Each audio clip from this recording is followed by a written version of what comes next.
Well, thank you everyone for being here today. And thank you all so much, especially for taking time out of your day. I know a lot of us are Zoomed out, so we're really glad to have you here. My name is Dr. Kathy Gastelum. I am the moderator for this session, and I would like to welcome Dr. Angel Jones and Luz Burgos Lopez, who will be our facilitators for the day. So the title of this session is No Soy Tu Morenita, Addressing Anti-Blackness in the Latinx Community. The purpose of this interactive session is to have an open and honest conversation about the anti-Blackness that exists within the Latinx community. We will discuss the negative experiences of Afro-Latinx in our community, as well as ways for non-Black Latinx to confront and combat their anti-Blackness. So a little bit about our facilitators. Dr. Angel Jones is an Afro-Latina critical race scholar and adjunct professor in the Higher Education Administration program at George Washington University. Her research examines the racialized experiences of Black students at historically white institutions with an emphasis on mental health implications. Her most recent work explored how Black graduate women respond to and cope with gendered racial microaggressions at an HWY. She also uses counter storytelling to center the voices of marginalized students while challenging dominant narratives. Dr. Jones received her PhD in education from George Washington University and her Master of Education in School Counseling from Georgia State University. And she also possesses a Bachelor of Arts in Political Science from Syracuse University. We also have Luz Burgos Lopez, who is a queer non-Black Puerto Rican who is passionate about anti-racism, racial justice, and equity within BIPOC communities. She is currently a doctoral student in the Learning, Leadership, and Education Policy program at the University of Connecticut. Luz's research focuses on anti-racist practices in the curriculum development and anti-Blackness within the Latinx community, specifically non-Black Latinx in higher education. She is also an assistant dean of students in the UConn Dean of Students Office. Luz received her Master of Science in Counseling Education from Central Connecticut State University and a Bachelor of Arts in African American Studies from Wesleyan University. I apologize if I pronounced that incorrectly. So I'm going to go ahead and hand it over to our facilitators for the day. As a reminder, please keep your microphones on mute and your videos turned off while we're all in a public setting. Once we break out into breakout rooms, you may go ahead and leave your camera off if you want to, and just turn on your audio. I'm going to go ahead and hand it over to them. Thank you. Thank you so much for that. Hello and welcome everyone. I am going to share my screen. As she said, I am Dr. Angel Jones. My pronouns are she, her, and hers, and I have the distinct honor of being joined by Luz. Luz, you can introduce yourself for us, please. Hi everyone, my name is Luz Burgos Lopez. She, her, hers, or ella, and I am super excited and honored that Angel asked me to join her on this conversation. And so before we move on, I don't know how many of you know, last night or within at least 24 hours, Miriam Jimenez Roman passed away, who is a pivotal Afro-Latinx Latina author in really centering the experience of Afro-Latinos in the United States, and a lot of folks who are doing work around Afro-Latinidad, and especially in the US, always refer to the Afro-Latino Reader. It's like a little foundational book. And I say little with the most love and respect because it is not little. It's a big and important contribution to our scholarship. And so I just wanted to honor her and her work and uplift her, and for her to rest in power, and for folks who are not aware of who she is to really do some work to really honor the legacy that she has left behind. So with that, we hope that through the spirits of our ancestors and the work of folks before us, that you come into this workshop centered and ready to engage in some community growth and challenging conversations. Thanks, Luz. Okay, so I'm going to jump into our agenda just to let you know. We will start with introduction and testimonials, where both Luz and myself will talk about our own experiences with anti-Blackness and kind of what brought us to the work that we are doing. And then the rest of our discussion will be just that. It will be a discussion. This is not a lecture. This is not a TED Talk. We definitely want to be able to share with y'all and learn from you, your experiences and your stories. So we will talk about what anti-Blackness looks like in our own experiences in our community. We'll talk about what the denial of anti-Blackness has looked like within our community, and then kind of what it means to move forward and address these issues. And then we'll talk about what the current research is saying about anti-Blackness in the Latinx community, making sure that we are highlighting and centering Afro-Latinx scholars. We will start with our testimonials. I will be starting with mine first. I'm going to stop sharing, at least for this part, because I feel like when you're telling a story, you should be able to look at someone as virtually as possible, I guess. So hoping that you'll see me and not my screen. So the way that I am doing my testimonio is I wrote a letter from the perspective of who and what I am now to my younger self, just to let her know what her life will look like in terms of being an Afro-Latina in this world. Dear Angie, before I begin this letter, let me start by telling you that you are Black, beautiful, and your Blackness is also beautiful. I know you need to hear that because you live in a world that surrounds you with images that will convince you of the contrary. You will learn very early to hate parts of your body that don't align with the Eurocentric standards of beauty that you will be taught. You will get your first relaxer when you're 8 years old because you want to look like the girls you see on TV. You'll feel good for a little while until you realize that it's not just in white shows that you don't see yourself. You'll watch Novelas with Mami and Sábado Gigante with Abuelita and see lots of beautiful Latina women, but none of them will look like you. Unless, of course, it's the housekeeper or the funny one. You'll also get excited about each new issue of Latina magazine because you love the idea of Latinas being celebrated. But you'll be disappointed each month when you don't see yourself on the cover. This will cause you to constantly battle with two questions. Do I not see people that look like me because Black isn't beautiful? Or am I not considered Latina because I am Black? Mijita, I assure you that the lack of representation you see around you has nothing to do with your beauty or Latinidad. You are beautiful, you are Latina. And the small-minded anti-Black attitudes of others will never change that. But I understand that it's going to take you some time to truly believe it. Because when you go to college, you'll go to Latino events on campus with your best friend, and you'll quickly notice how she is embraced by the community while you are ignored. You'll feel lost because you spent your whole life in Latino households, but won't feel at home with your Latino peers on campus. But don't worry, you'll use this as an opportunity to explore your Blackness and you'll fall in love with it. You'll also meet other Afro-Latinos on campus that will not only allow you to feel seen and heard, they will make you feel even more proud to be Latino than you ever thought possible.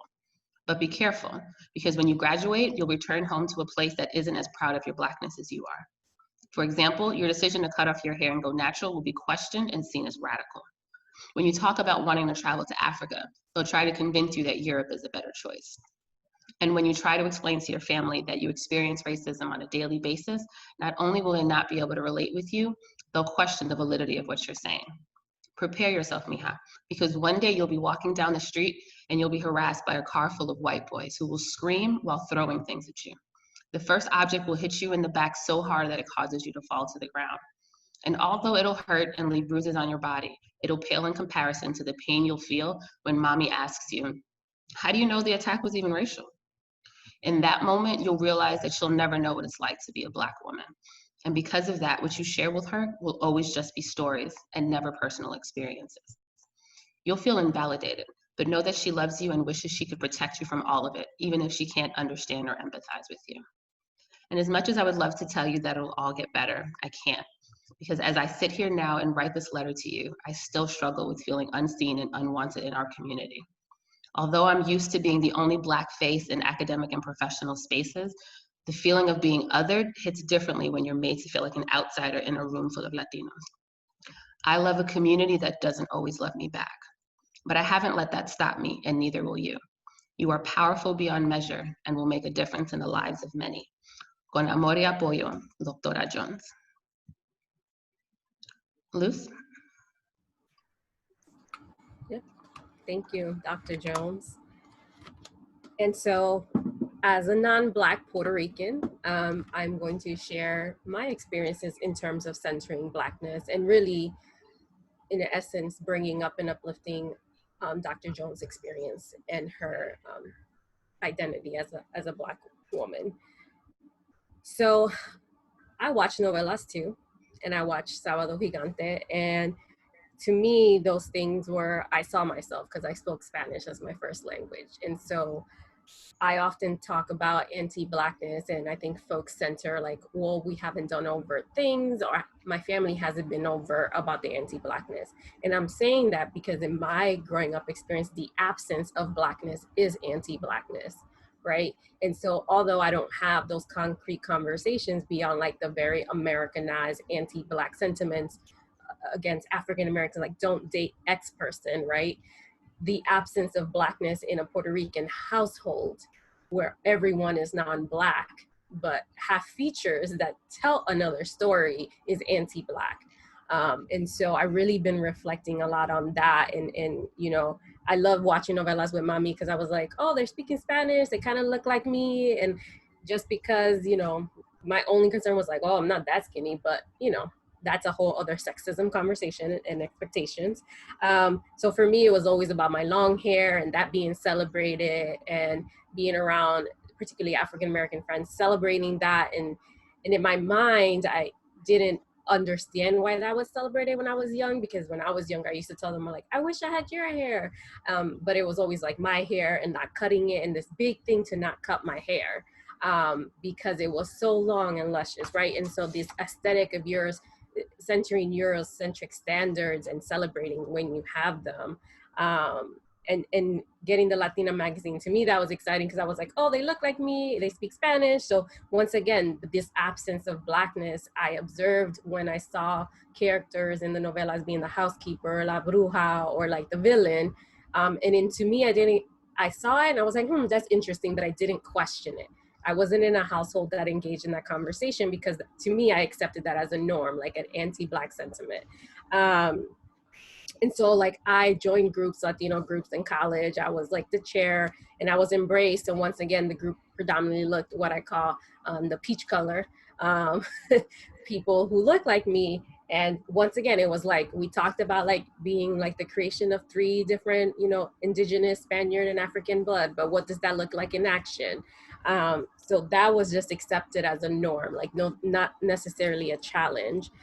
As I got older, I really thought about what does it mean to do anti-racist work and centering that work. And I don't know about you all, but I spent a lot of time talking to white folks as the only non-white person in the room. And I really sat down and I was like, I need to invest that time in my community, in BIPOC communities and Latinx communities. And throughout my career in higher ed, I've actually have not found a Latino space to be welcoming in centering Blackness and anti-Blackness as the work to be done within our community, because of the conversation about what about us? Like, you know, the whole conversation, John Leguizamo, Latinos have been the Emmys and it include us. And it's like, okay, are you like erasing a whole people? Or Latinos for Black Lives, the erasure of Blackness in the Latinx experience. And so I have actually been tamed or called radical or too out there for wanting to center Blackness and ask those questions. And why is the leadership so white? And everyone's like, no, but we're all Latinos. I was like, you know what I'm talking about. There are no Black Latinx people in this room, and you don't ask yourself why they're not joining our organization or why they're not in these spaces. So I haven't found that space or been dismissed because of that, right? So the gatekeeping of some Latinx scholars who have those rooms and have made a career of like, I am demarginalized, but not recognizing that they're also part of the problem in engagement of whiteness and anti-Blackness, because that means releasing some power. So now, as I go into that and really dig deep, and one of the things that I share is that I know that will, quote unquote, cause enemies, whatever we want to call it within the academy, which I'm okay with. And I know that's a cost. And people are like, oh, Luz, that is it. It is a cost at the end of the day, but to me, it's a cost worth all these things, because although I've worked really hard for everything I have as a first gen Puerto Rican woman, all those things, I know a lot of it has also come at the fact that I'm not Black and I am safe. And so people have taken more risk with me. And do I have the resume to back it up? Yes. So the risk seems less risky. But that means that my politics are Black and I center Blackness. And that's when people are like, who did we hire?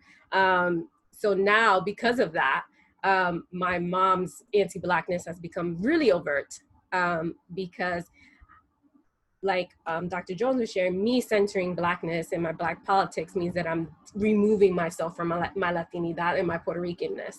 So the ways that that plays into anti-Blackness, to the point that my mom says things like, oh, sometimes I think someone else gave birth to you, a Black woman gave birth to you, right? And so like the notions of her thinking that, right? And she has said things, you want me to die because I have white skin? Because I'm calling her out. And so like those conversations happen on all levels. So I think I have seen the more overt stuff as I center Blackness more overtly, and my mom experiences and feels a detachment, like somehow I'm dismissing her and her work and who she is, which when we acknowledge anti-Blackness doesn't mean that I dismiss my struggles, is that we need to center what has not been at the forefront and acknowledge that it's an and conversation. And so a lot of Latinx folks are feeling like, but I also struggle. No one is saying we don't, right? We all have our stories. It's about like, how do we do the and conversation and not the erasure? And so with that has been my commitment to creating a non-Black Latinx space for folks in higher ed, which started as a Facebook group right now that I co-lead with Jasmine Pichardo, Afro-Dominican woman as well. And I think is important. Black folks can join that space, but they're not responsible to facilitate. That burden is on me as a non-Black Latinx. And so that's how I show up in centering my work. And instead of talking about white supremacy, I center anti-Blackness so that it doesn't become about white feelings. And so that's important. And there's other ways, but I thought those were, for me, were important in relation to Dr. Jones' stories and thinking about who we are and what does it mean to engage in this conversation as a non-Black Latinx. Thank you. Okay, so now we want to hear your stories. We're going to go into breakout groups, and just so you know, we're going to do this 3 times based on 3 different things, but you will stay with your same group of people the whole time. We're hoping that you can kind of help build a conversation with these people, and hopefully it'll allow you to feel more open and vulnerable to be real about your stories. So this first one, we're talking about anti-Blackness in the community.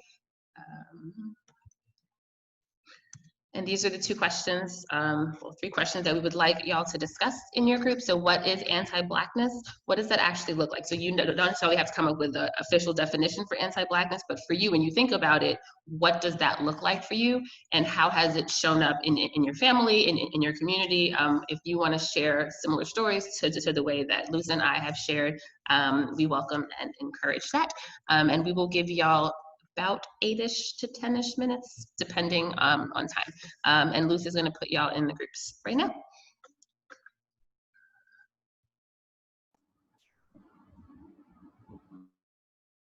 Welcome back, y'all. Welcome back. I get so excited to see y'all. I wish I can see your faces like for real, but even just seeing your pictures is making my heart smile. So thank you for that. Okay. Hopefully that wasn't too awkward. I mean, you know how it goes. Breakout sessions can be really awkward, especially in the beginning. So we're hoping, since you're going to stay with that same group, that it'll be less and less awkward and more enjoyable each time. Okay, so we are looking forward to hearing from you. So let's kind of get into some of the discussions that y'all have had. What does anti-Blackness look like? And you can raise your hand if you'd like. You can just unmute yourself and go for it, and we'll kind of see what happens.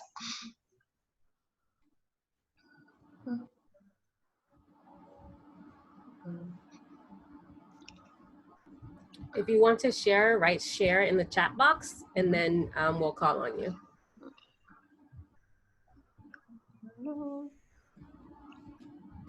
Or use the chat box to type your thoughts. Are they allowed to unmute themselves? It should be. Yeah, they should be. Jasmine would like to share. Where is she? Hi, I had to unmute myself. I wanted to share a little bit of what I discussed in my small group.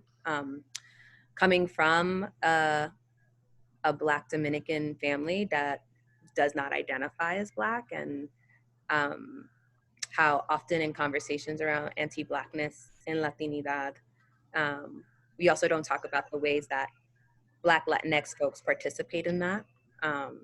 And so for me and my family, having a very Black grandmother who would say things to me like, why are you with a Black man? And having to say to her, because I want my children to look like you, Grandma, really drove home for me the ways that we still have a lot of unlearning to do in our own families and communities. That like, it was a way for me to think about how far I've come in some of my own unlearning around anti-Blackness and what it means to be a Black Dominican in particular, and how that also shows up like across Black diasporas and trying to build community with Black Americans or Black Africans or other like Black Caribbeans who are non-Spanish speaking. Thank you for that. And I feel like you mentioned something that's really important, because I think when people hear anti-Blackness, they assume that it's just non-Black people that can be anti-Black, right? Or have these thoughts or perceptions or internalized feelings. But Black people can still have anti-Black thoughts and feelings and perspectives. So thank you for sharing that. Who else wants to share either your own personal story, or you want to kind of talk about what you talked about in your group, respecting the privacy and discretion of others, of course. You can either raise your hand or type share in the share box, or just unmute yourself. I'll go ahead and share. Thanks. For the interest of time. Eli here. I see anti-Blackness, I see it as a symptom of white supremacy, a system in which people of color, you know, are seen as dangerous, inferior, dirty, lazy, and wrong. I also think it could be a covert way, or it's a covert way, overt, covert, of saying white is better, more pure, and more capable.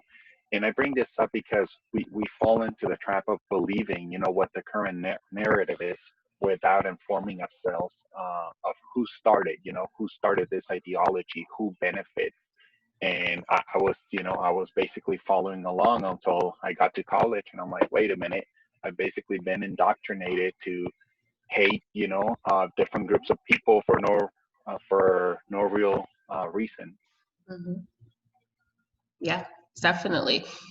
Would you say that it looks different in terms of anti-Blackness within the Latinx community versus the way, let's say, non-Black Latinos see Black people that aren't Latino? Does that question make sense? I got I think on the first part I can mention, I was born in Mexico, and I thought, you know, that we didn't have this issue back in Mexico, but then again, I didn't grow up there. So now that when I went there in my early 20s, and now that I'm involved in political activism in Mexico, I do see the differences, you know, that lighter Mexicans tend to, you know, not like Afro-Latinos, Afro-Mexicans. And I'm just like, well, why? Like, why is it that within Mexico we're against Blacks, but then here we are supporting Black Lives Matters in the US? So kind of like, it doesn't make sense. No. Thank you for that. Okay, so we're going to share, I don't want to say the official definition because I don't necessarily believe in things like that. We will share different perspectives on what anti-Blackness is. So I'm going to go back to our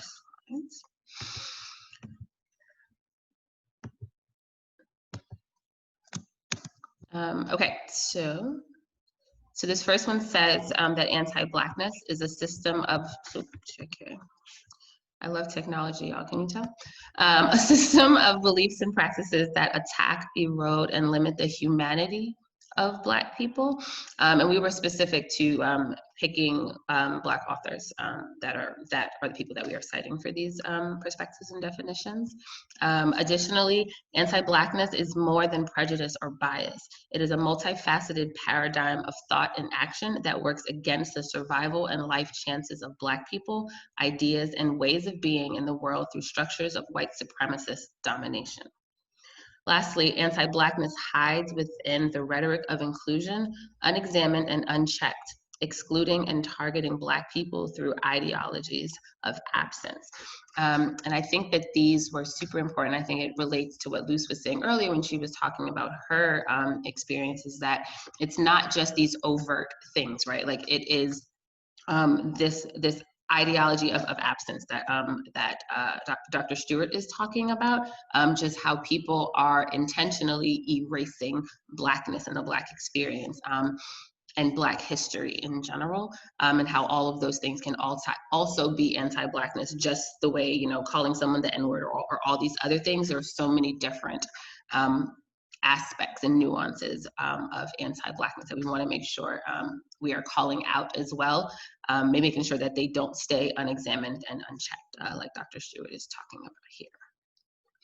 Does anyone have any thoughts or feelings on that before we move on?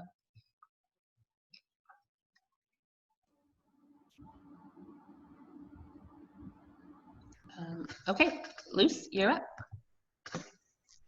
So that brings us to our favorite topic of Latinidad.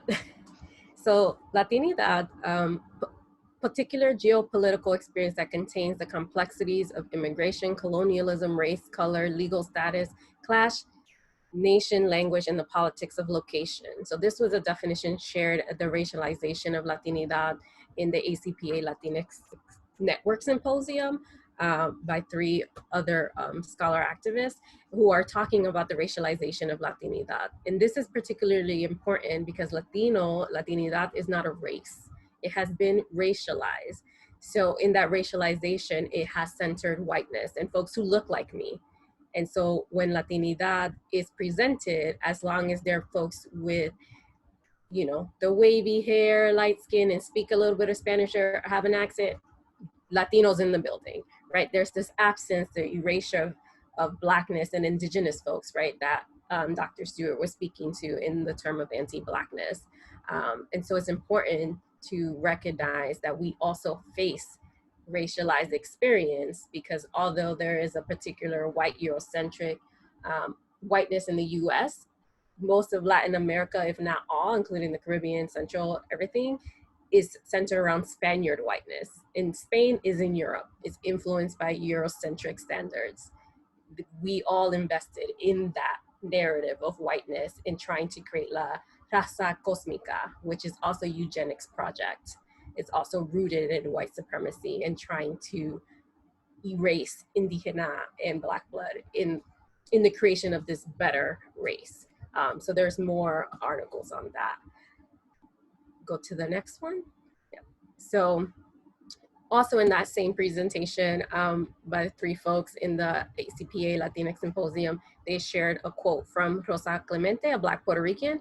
So I want to read that. Latinidad is an activity, race is away race. For those of us who are Black Puerto Ricans or maybe identify as indigenous, what it really does is just waters down who we are and erases Blackness. The whole term is flawed.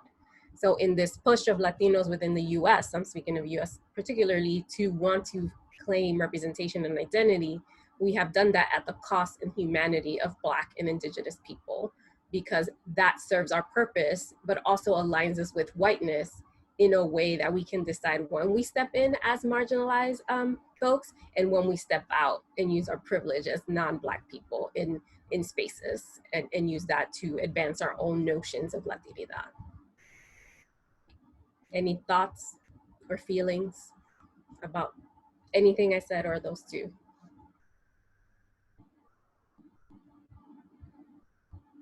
No.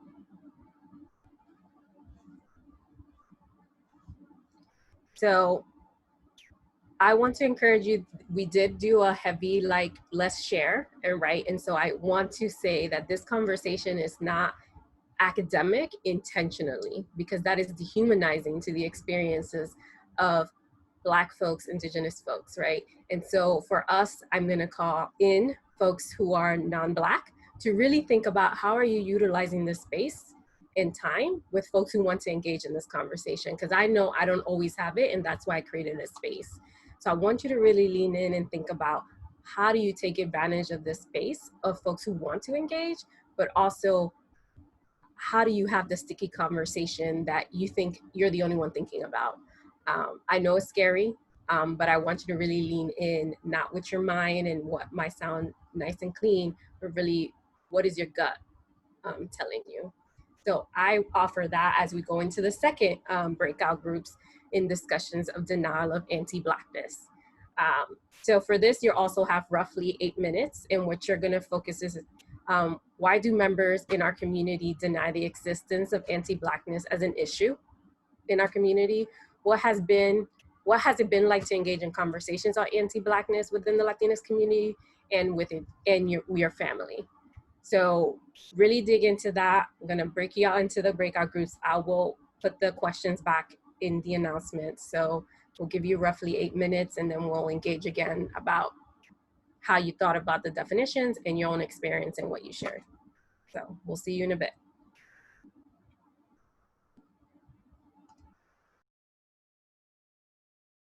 Oh. Okay, I just posted it.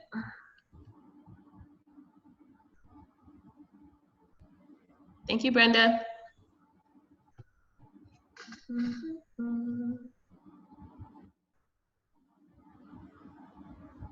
All right, so folks are back.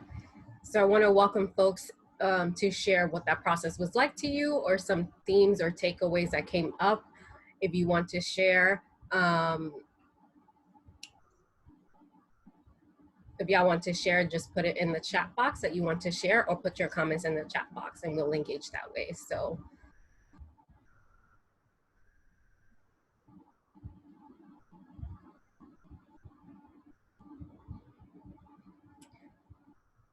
Video should work, but we'll double check.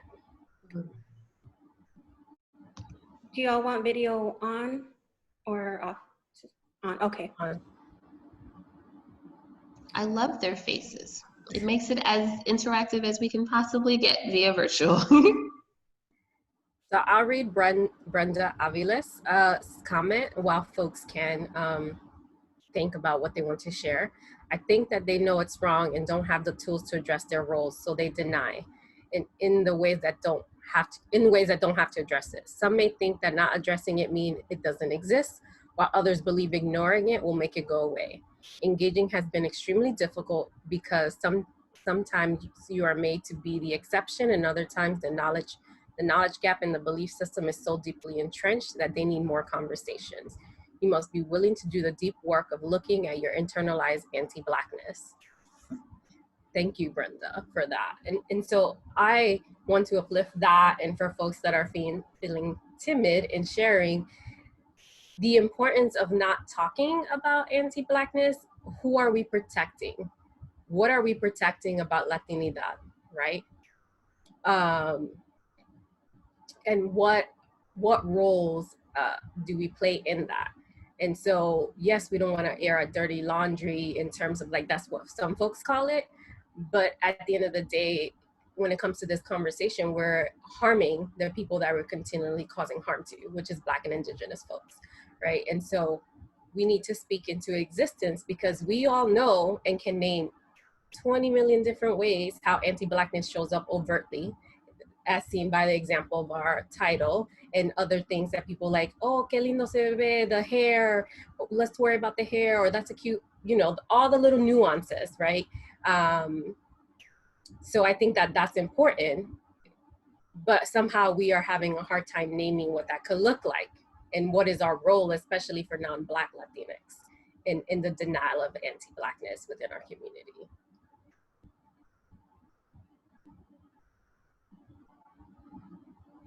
Any brave folks? Comments? It could be questions. I'm all about questions.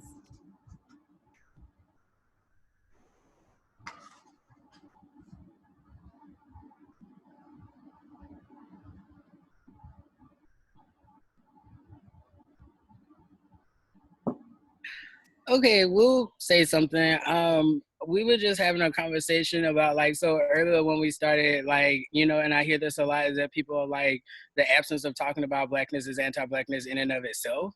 And so I'm wondering, like, from being in, like, as many conversations as I have, it's kind of like, what am I trying to say? It feels like, you know, if nobody ever talked about Black people, then how is it that people already have, like, this inherent understanding that, like, dating a Black person is, you know, a taboo, or like having that sense of scarcity, and, like, you know, reifying that white supremacists thought of, like, Black people are taking everything from people, or like they're the bad people. And it's just like, if nobody ever talked about, like, Blackness, how exactly did that, like, perception of, like, Black being bad happen? Is it a transnational implication? Is it something that we created, you know, like, or folks create a dissonance between themselves and being like, well, we never talked about it, so I don't know anything about it and I don't know how to start. But like, if you didn't talk about it, how do you know, that it's like a negative aspect in your community? And then we also were kind of talking about like transnational implications of like, for instance, like Afro-Mexicans, they've definitely been treated poorly. And it's just like those people were around, you do know like the social dynamics between it. So is it fair to say like, okay, transnationally, now I learned what like anti-Blackness is? Or is it just kind of like you created a dissonance and invisibilization of the harm that was being caused towards Black people? So I'm going to stop talking now. No, thank you for that, because I think that's real, right? This notion of like, how do we know there are these Black anti-Black sentiments and know what Blackness means in terms of like the anti-Black, but don't talk about Blackness, right? And so I'm going to also invite Dr. Jones to join on add her comments, but I think a lot about the ways that, particularly in Puerto Rico, is always framed around class. Like it's a class thing, right? And so the default for a lot of Latinx folks, well, it's a class thing that doesn't exist in Latin America. It's just like a money and access, but there's no real like sitting down and saying, but like, who are the governors? Who are they aligning themselves with? They look like me or whiter than me, right? Or even like Don Francisco, he's German, but he learned Spanish, but he's been embraced by the Latinx community as a marker of Latinidad. And I'm like, my boy's German.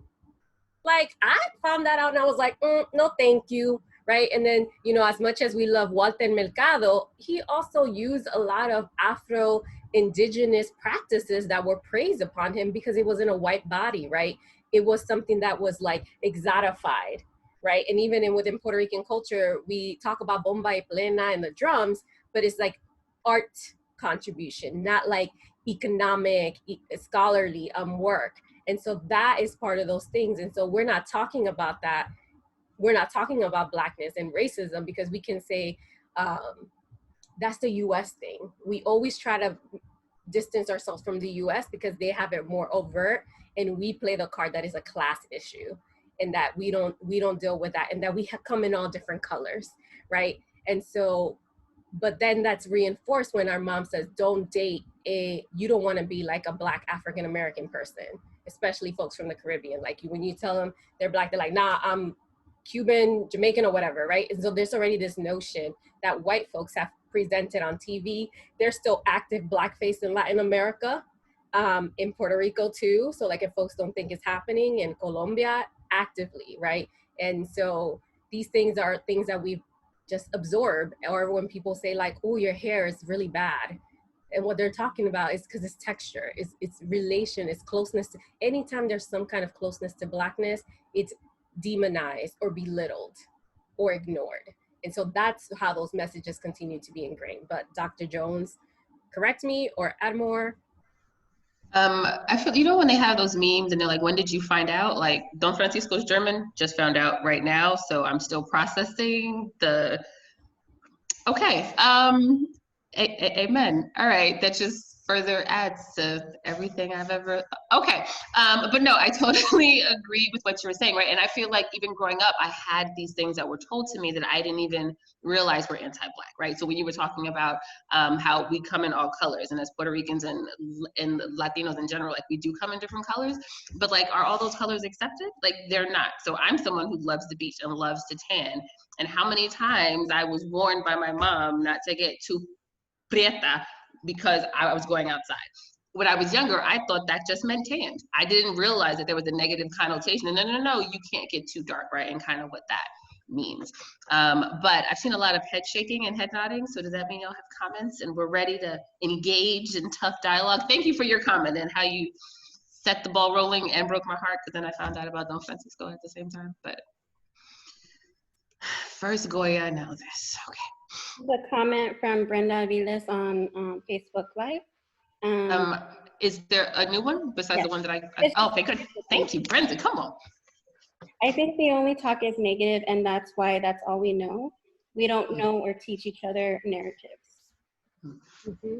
Right, and so like this focus on othering Blackness so that we can align ourselves more with Spain and Spaniard white. And we will be quick to say, see, if we're a little like dark skin or a little tan, we'd be like, oh, that's the indigenous blood. We're quick to name like Tainos, Aztecs, but nothing about the diaspora in terms of Blackness and African and in the West Coast of Africa that influenced so much of our culture, both intellectually and culturally. But we're quick to like make Blackness like a folklore, like this magic thing that's beyond like being humanitized. That's a word I just invented right now. That was my Spanglish coming. So just because like I was like, oh, this is being recorded. Just be for who context. you are, okay? I know. We challenge dominant narratives and norms. Respectability politics, adios. Just to confirm, Don Francisco's parents came from German. They were German Jewish refugees who fled to Chile during World War II. So he was born there, when right? I'm done. Right? So think about how he has made a career of this Latinidad, right? Being born in Chile. Then we have Lupita Nyong'o, who was born in Mexico, but people are like, she's not Latina. She was just born there, right? So once again, this reaffirmation about who we're welcoming and who we're not. And Lupita speaks better Spanish than me. So, right? And so like those notions are once again reinforced in that way. But I will, unless folks have other things, so that I can go on. I have one more. She will. From Kyle Unger on Facebook. Is there an aspect of being in proximity to whiteness and power that's involved in the anti-Black messages and narratives? Can you repeat that one more time? Yes, so from Kyle Younger, is there an aspect of being in proximity to whiteness and power that's involved in the anti-Black messages and narratives? I say yes, right? So as someone who has proximity to whiteness and power, right? So although in many higher ed spaces, I'm like the only non-white person, I have power in the sense that I can be angry and I can challenge my white colleagues in ways my Black colleagues can't, right? And so knowing that, the question is, what do you do with that proximity, right? I can't change the fact that I'm not Black, right? But I can change how I navigate and use that and weaponize it. And so how I've seen that used within the Latinx community is gatekeeping. There are non-Black Latinx people who are known as well-renowned scholars, make a career of turning Latinidad into a monolith and talking about Latinas as just this one thing, completely erasing race. And then young up-and-coming scholars who challenge that, or Black scholars who are in contrary to that, are not as embraced within those circles, whether that be in a higher ed context of organizations or in panels, or who are asked to be on panels. And so that's also intentional. So one other thing that I do is recently I was called to do 2 workshops, and I said I won't do them by myself. I knew they called me because they knew me and my work, but I refused to do it by myself. So I tapped 2 Black folks to do those workshops for me, and I asked for the same rate that I got. So no decrease in rate. So my rate is my rate, and so is their rate. To the point that one of them was like, I don't charge that much. I was like, girl, I don't care. Your labor and exploitation is worth it, and think of this as reparations, right? And so I'm intentional about that. And so that's how I move in spaces. And so I will offer, think about the ways that you have access in spaces that other people aren't tapped. And even recently I got tapped for something, and I was like, if you need more suggestions, I know people, because in my mind I was thinking, what other, particularly Afro-Latinos, can I tap? So I'm not the only Latina in the room in that point. And so like, those are constant things that I'm trying to do in my work. So I think that question led great into the next segment of the conversation. So I'll pass it on to Angel. I'm loving our audience. Y'all are on it. Okay, so it's time for our last and final group session. So let me pull this back up.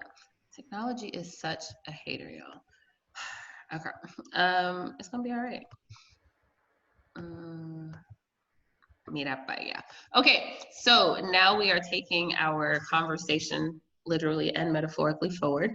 In your groups now, let's talk about how we actually address this, right? So what does moving forward look like? So we have acknowledged what anti-Blackness is, the fact that it actually exists, what it looks like, but now what do we do to address it? So how should we address anti-Blackness within the Latinx community? And then does that work look different for Black Latinx people versus non-Black Latinx people? So for example, what is my role as an Afro-Latina in addressing anti-Blackness versus what is Luz's role in that work? Okay, she will do her thing behind the scenes and put y'all in groups, and we'll be back soon.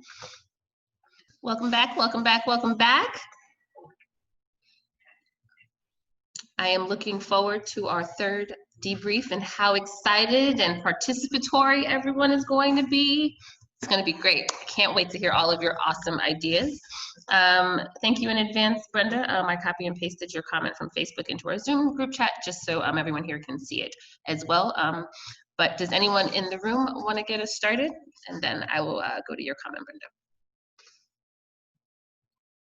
And we don't expect anyone to cure anti-Blackness today. Like, we get it. These are just ideas, steps that we need to take. So you can either speak to what we should be doing to address it, and or that second question where we're talking about, does the work look different for someone like myself as an Afro-Latina versus Luz as a non-Black Latina? I could say something. Hi. So one thing that I started thinking about with a comment in the group was like that whiteness, white supremacy is kind of the default in the framework through which we can look at the world. And I feel like there is a lot of fear in like talking with Latinx communities or with non-Black Latinx communities. And there's a fear of letting go of white supremacy and what you lose. And I feel like, you know, one way that I would be interested to talk about working through that is through getting a real familiarity with Black liberation struggle and Black feminism, and kind of like all of the like inspiration and vision that has already been laid out over like many decades by mostly Black female leaders.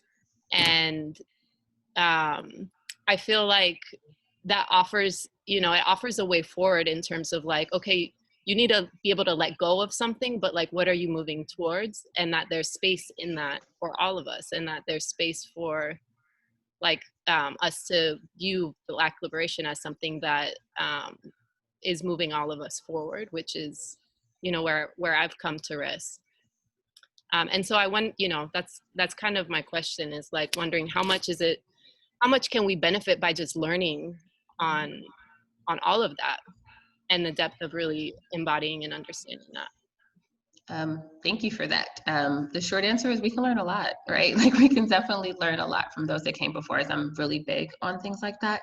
I think what came to mind when you're talking about using the learning from, you know, either black feminist authors and things like that as a way to move away from whiteness, I think about what that looks like for me as an Afro-Latina versus someone who is not.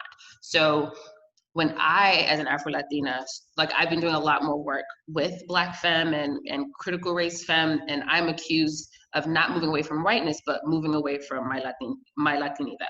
Right, so oh, you're focused too much on Black women, and you're focused too much on that, you're not Latina. But I'm like, but if I'm in the Latina world and we're not Latina world, as if, right, that's not Black, and Black is not Latina. But I do believe that work is important, right, and that work isn't listened to or heard. But I think it just speaks to the question we were asking in terms of like, does the work look different, right, for someone who's Afro-Latina and someone who is not. What do you think about that, Luz? Yeah, in terms of that, I think part of what you were describing is that the role of whiteness is that it functions as there's only room for one, dominance, right? And so we have inherent that as part of Latinidad, the like, there's room for all of us, but we've inherent like, no, there isn't. We have to fight for dominance. And so that's like its function, right, of white supremacy. And for me, when I think about using Black feminist work and Black liberation work, and really is citing them and naming it, because far too often folks that look like me get so much credit for work that has been done before me.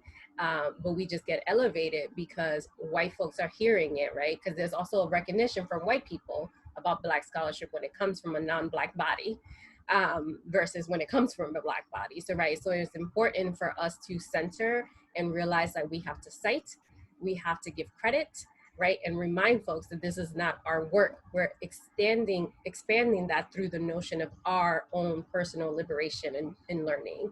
And so for me, that's really important when thinking about how I use Black feminists and Black knowledge in the work that I do, and center that, but also how do I call my people in, similar to what you just shared, like we need to have conversations. So I'm often that when I'm like, I see that we quiet.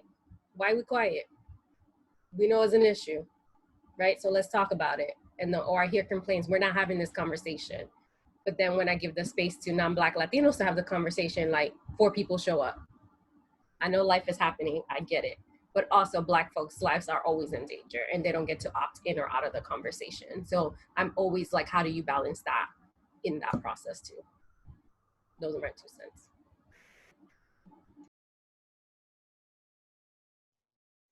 Any other comments about how to address it, or if you think the work looks different for, oh, I'm sorry, Kathy, go for it. I saw you unmute yourself. I was just gonna say the comment that Brenda put in Facebook. Brenda says, there are many ways to address it, and I think it depends on who we are addressing at any given point. I believe in celebrating and highlighting Black excellence, past and present, outside of the stereotypical ways. I believe in promoting literature by Black authors and defending Blackness whenever possible. I think what Luz shared is a perfect example of how to do this work, as well by promoting and extending opportunities our Black brothers and sisters. I don't think we can turn a blind eye anymore. Most importantly for me as a former teacher is the daring of racist policies that have highlighted anti-Blackness so that the real boogeyman is exposed. Y'all, I can go on forever. I love me some Brenda, and I don't even know her. I'm excited. Anyone have any thoughts? I mean, I'd love it. I feel like that is kind of what you were just talking about, Luz, just this idea of centering and highlighting Black authors. I don't think that people do it enough at all.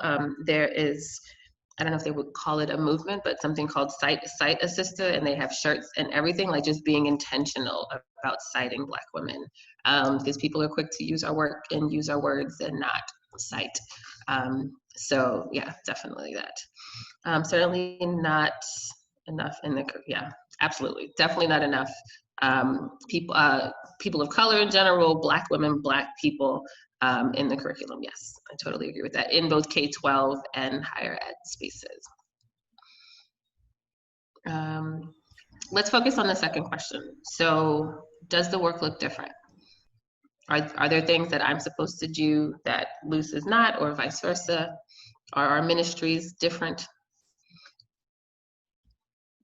I'll say something. I'm sorry we're taking up so much space. There's 2 people. I don't mind it. Go for it. No, but I think, before people were mentioning, like, folks in the Latinx community have to, like, cite, understand, read, like, Black film literature, and things like that. But I also think that it's really important to be like, where is the literature written by, like, your people? And, like, how does that constructively piece of the context of, like, eradicated anti-Blackness?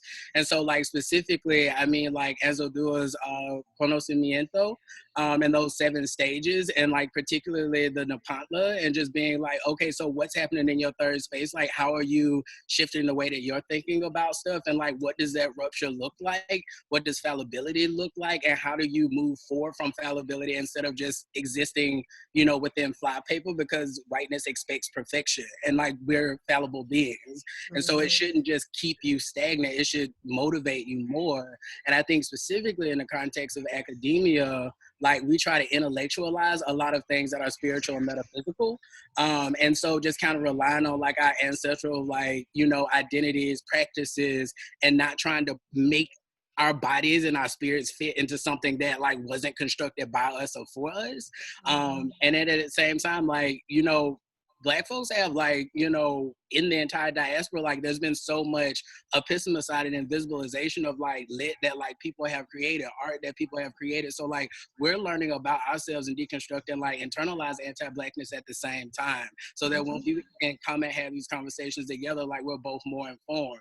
Because I'll just tell you, like I was pissed that like I didn't learn about Audre Lorde until I was 23.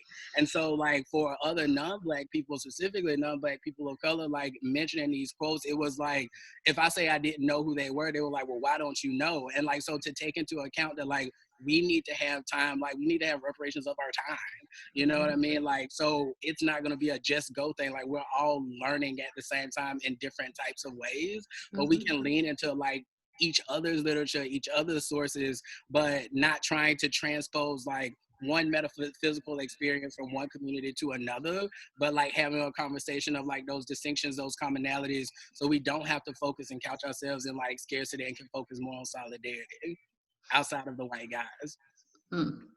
I don't know why you would preface your statement with an apology and then say the dopest thing ever in life. Like, how dare you apologize for something like that? So thank you for all of the things that you just shared.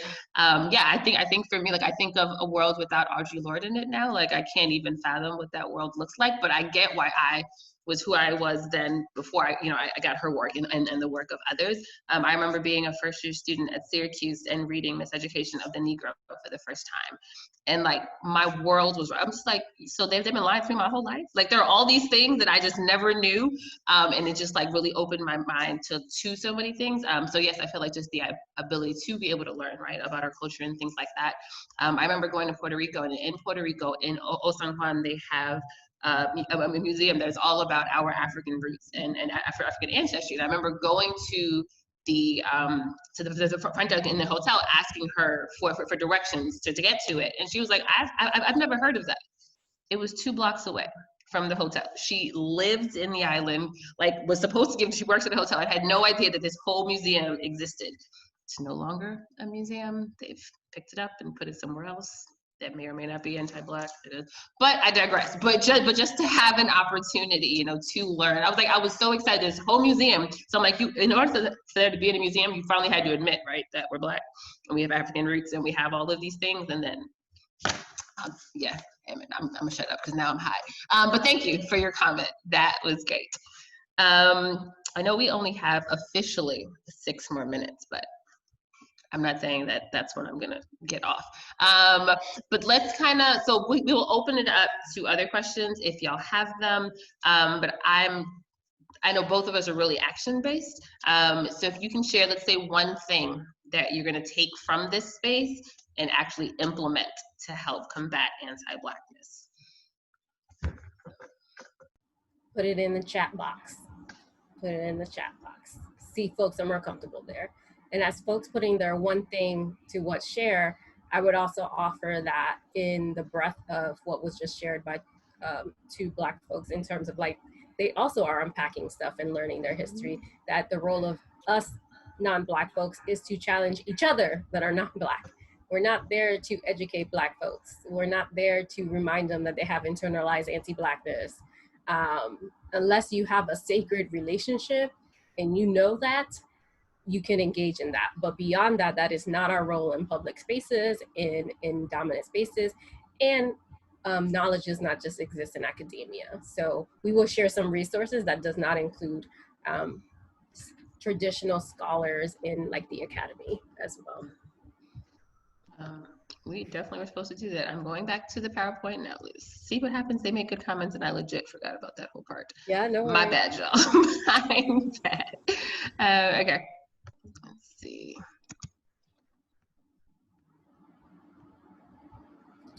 So for this one, we just want to highlight, as you're thinking what you're going to take away, Dr. Jasmine Haywood is one of the first Afro-Latinos in higher ed. Granted, there's been work done. So wrote anti-Black Latino racism in the era Trumpismo. So really what I want to highlight, she's proposing to research the importance to bring light to the endemic nature of anti-Black Latino racism. So like that is not in the literature when it comes to education, especially in higher education. Second, to create more nuanced representation of Latinos in empirical research and recognize and further ground and recognize the manifestations of anti-Black Latino racism that exist in scholarly work, right? And so how do we do that beyond? And as she names how there has been benefit from colorism and in turn white supremacy at large in persisting anti-Black Latino racism.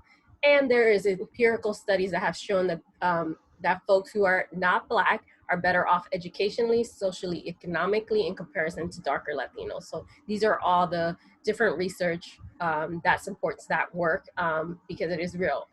But you know, in the world of whiteness, we need data and research to prove that when we have folks who live these experiences and know this to be a truth. So we can go to the next one.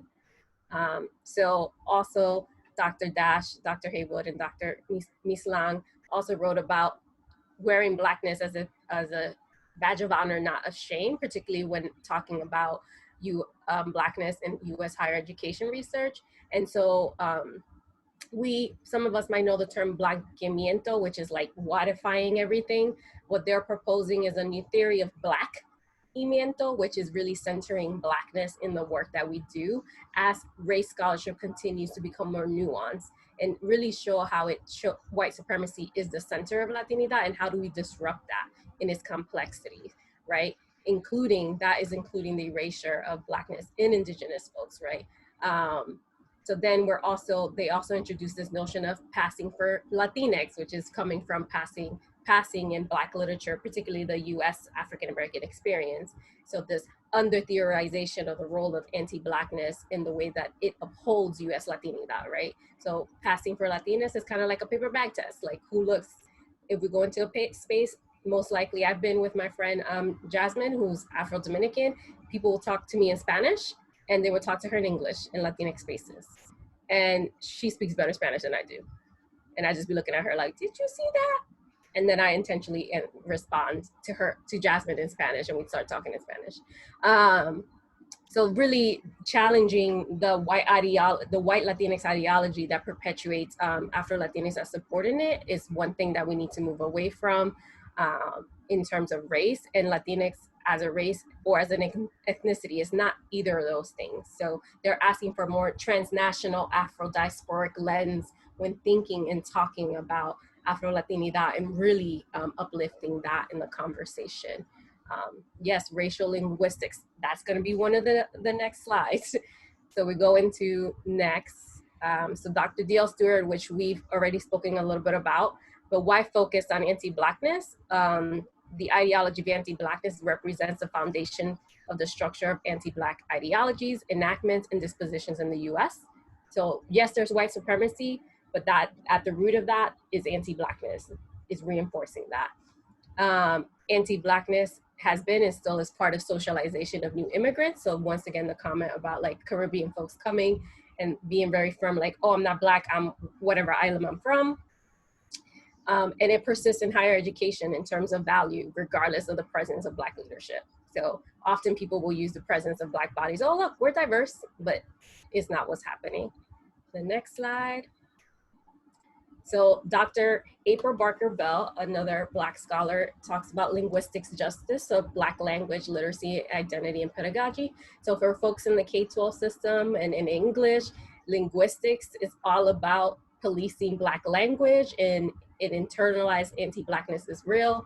And so she talks about, particularly about Black students resisting standard English language ideology because they felt it reflected white linguistic and cultural norms. Some of them were not interested in imitating a culture that did not consider themselves part of. So, right, so this notion of like standard white English is the humanizing and the dehumanization of anything else beyond that. So she is intentional of saying like Black standard, like Black English, and like what does that mean?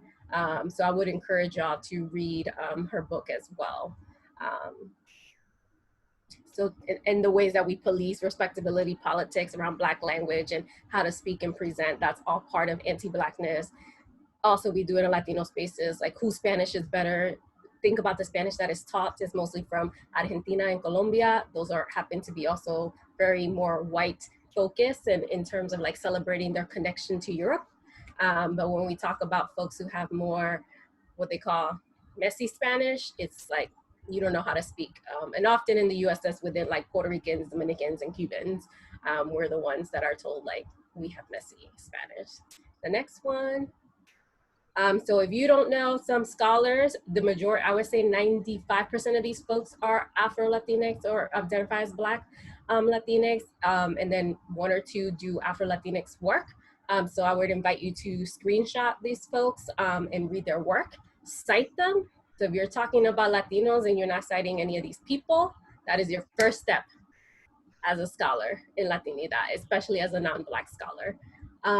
So screenshot it, hold on to it. And then the last slide that we're gonna share is additional resources. So once again, the Afro-Latino Reader, which has been fundamental in the work of like centering Afro-Latinx experience in the US.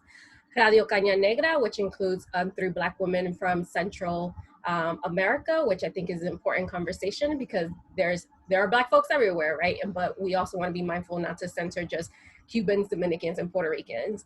The Black Collective Know, they have a Facebook, they've been having events as well. The Afro-Latino Forum for Puerto Rican folks or non-Puerto Rican folks, that's Ethnica, a magazine that you can order and support Black art and work in Puerto Rico, and Colectivo Ile, which does anti-Black racism work in the island of Puerto Rico. So those are some other potential. And I'll end there. That's what's up.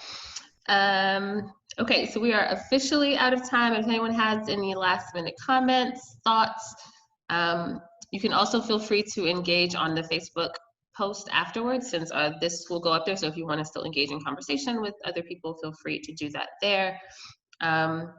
You're welcome to reach out to either one of us.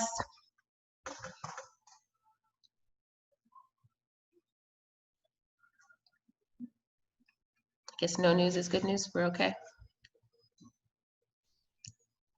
Well, all right. Well, thank you so much for joining us. Thank you so much for being open and honest and sharing your thoughts and stories with us. We really appreciate your time and being open with each other in your groups. So thank you so much for that. And we'll see y'all around. Thank you all for joining.